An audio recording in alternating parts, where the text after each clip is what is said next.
Hello, everyone, and welcome to the Changemaking Insight series. Today, we will explore the question, what is most significant gap in education? Joining us is Mr. Ali, founder of Yes Network Pakistan, an esteemed Ashoka Fellow, and a distinguished service scholar. With over 25 years of experience in activating young people as changemakers, Mr. Ali has developed a unique and effective approach to turning young people into changemakers. He has introduced his model in over 1,200 educational and vocational institutions. So, Mr. Ali, we are deeply honored to have you share your invaluable insights on this topic. Thank you very much, Anna, for your question. I believe we face two major gaps in education system. One is very visible to all of us.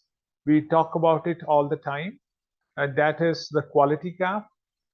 Quality, as you are aware of the fact, that is a very broad, subjective, and multifaceted term.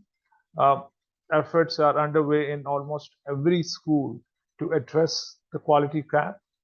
Quality is being addressed by uh, improving curriculum, infrastructure development, teaching methodologies, learning techniques, integrating IT, and many other things.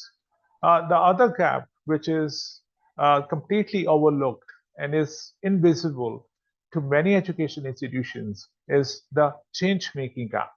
And I personally feel that change making gap is hurting more education institutions today than the quality gap, because we have absolutely no problem in producing graduates. We have serious problem in producing change makers.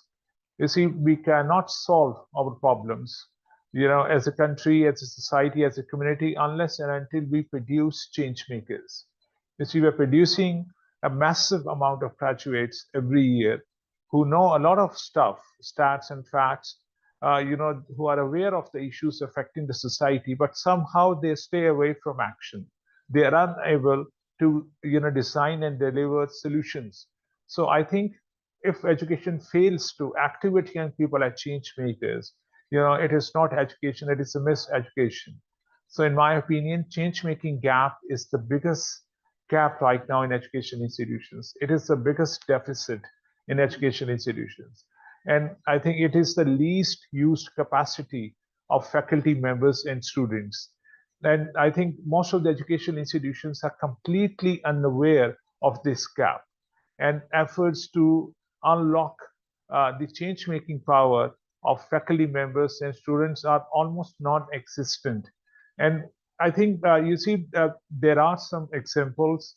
Where education institutions are trying to advance the concept of entrepreneurship and social entrepreneurship through different programs, policies, incubation centers. But at the end of the day, it is not enough to have handful of institutions involved in the advancement of entrepreneurship or social entrepreneurship. We need to have, you know, a whole campus approach. We need to have, tip the whole environment. We need to have all hands on the deck approach. It's not enough to just engage few students, few faculty members in the process on entrepreneurship and social entrepreneurship. Change making is a very broad term. It is not meant only for those young people or faculty members who are interested in setting up companies. It is for everyone. It is not an option, it is a necessity. Everyone has to act as a change maker in order to achieve success in life, in order to attract success, in order to bring positive change in the society. It is the natural ability present in every human being to produce something valuable for the society. And change making is all about your ability to spot opportunities, to be first, fast, and unique in meeting the needs of the society. So I believe that many education institutions, although claim that they are addressing the change-making gap, but in fact they are not addressing. They are just paying lip service to it, because addressing change-making gap requires a systematic and very comprehensive response or action at several levels. It often starts with mindset change, then it moves to cultural change, then structural change, and then eventually framework change. And you see, it must be uh, taken seriously by every educational institution, should not be taken as a side agenda. And I think no institution can achieve progress, greatness without releasing the change making power of its faculty members and students. And in my opinion, change making should be seen as a new standard to measure the performance of educational institutions, because we have been following outdated KPIs to assess the performance of education institutions. Now we need to replace it with change making to see the ability of education institutions to use their physical, human, financial, intellectual resources for building solutions, anticipating challenges, challenging time-honored ideas.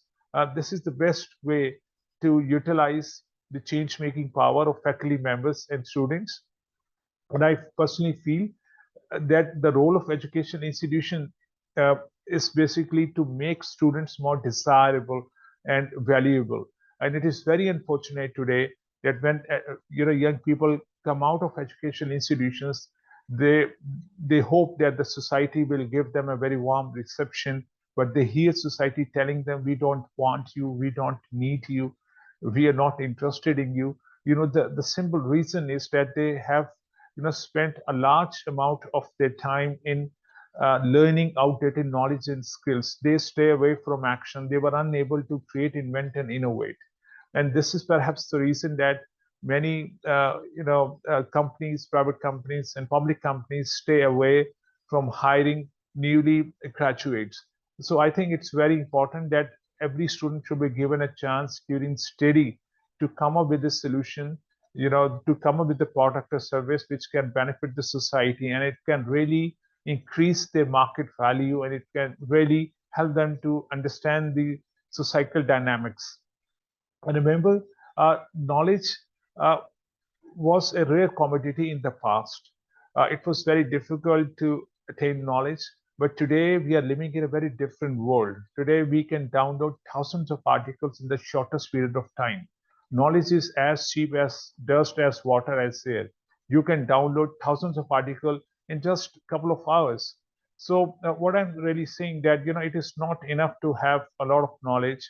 If you are unable to use that knowledge or organize that knowledge to produce something valuable for the society. And I think knowing the right answers will only help you in educational institutions. Knowing how to add value in the society will help you not only in this educational environment, but also outside the environment. It will help you to attract success. It will help you to find new solutions of the problems faced by the society. And we must acknowledge the fact that many education institutions were built to play the game of repetition. We create new jobs to play the game of repetition. We reward people on the basis of their ability to repeat things rather than to create, invent, and innovate things. And you see, in my opinion, right now, the change-making power of faculty members and students are catching dust. No institution can achieve greatness without releasing the change-making power of its faculty members and students. And the good news is that change-making power has no expiry date. It can be activated any time in your life. It only requires a trust-based environment to reveal it. So, if you doubt what I'm saying, that this is the biggest deficit right now in educational institutions.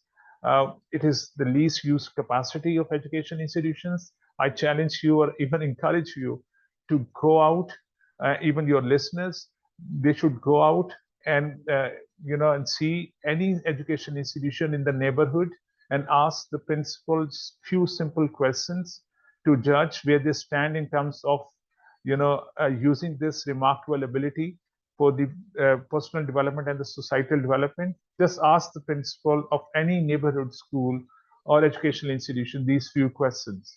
What percentage of your students are change makers? How many students are activated as change makers every year? See, and how many teachers are involved in activating students as change makers? How many resources are allocated to facilitate young people to become change makers? How often students and teachers come together to address issues affecting the neighboring communities? How many groundbreaking ideas, products, services are created by students and faculty members to address the issues faced by the neighboring communities. How often educational institutions reward faculty members and students for their change making abilities. So if the answer lean towards negative, then I'm afraid to say that the institution is setting up itself for failure. The institution is setting up students for failure, because when they will move out, they would have spent the best time of their life. See, in repeating knowledge and skills, they would have no idea about the real issues faced by the society. I think the best way to move forward in this fast changing world is to learn the art of you know um, creating, inventing, and innovating during studies, not after studies. And I also feel that our best schools and our worst schools are on the same page when it comes to suppressing the change making power of faculty members and students. I believe that tons of change making power wasted every day in educational institutions. You see, the problem is not that we have failed to deliver the quality education. The problem is that we have failed to unlock the change making power of faculty members and students. And remember, this change making power is not activated when students become graduate. It can be activated during studies. There is no rule that says that you cannot become a change maker during studies.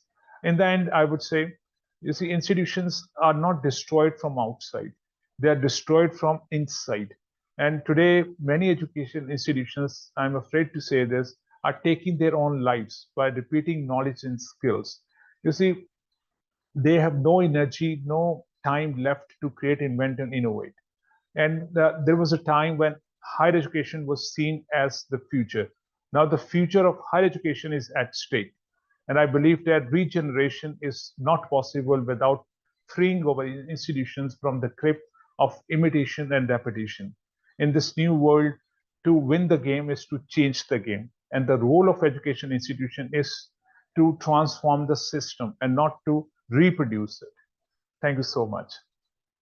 Thank you very much. I want to express my heartfelt gratitude to Mr. Ali for sharing his profound insights with us.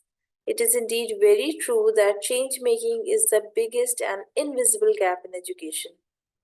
So let us carry forward Mr. Ali's wisdom and create spaces for change making in educational institutions for faculty members and students to act as change makers. Thank you once again, Mr. Ali, for your invaluable contributions to our discussion. I'm signing off and I will see you in the next session.